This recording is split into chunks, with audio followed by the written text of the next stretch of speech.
Hey guys, what's up? In this tutorial we're going to teach you how you can remove documents from your Google Docs application using the mobile app permanently, guys. So let us get started. So what you want to do is launch the Google Docs mobile application on your Android, for example.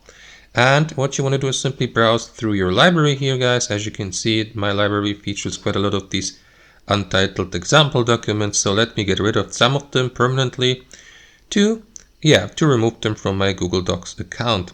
So what you want to do is simply tap into these three dots next to the given document, and from there simply swipe down from that menu here and select remove. That is going to remove the given document.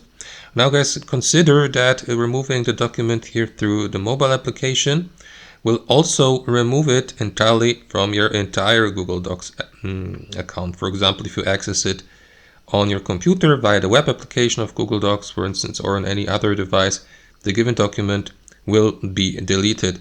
Now, what you want to do also, guys, is either wait for the given document to be deleted automatically from the trash folder.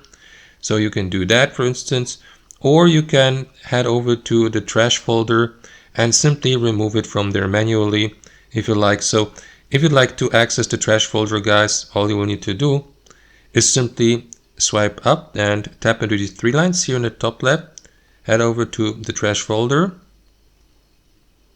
and from there simply select the given item or document you would like to remove, tap into these three dots here and select delete forever. Of course, if you like, you can always tap into restore if you accidentally move that file or document to the trash folder. Now I'm going to delete that one here once and for all by tapping into delete forever. But just remind, guys, this can't be undone, so let me confirm by tapping into delete forever. And that's it. That's how it works, guys. Thanks for watching and have a wonderful day.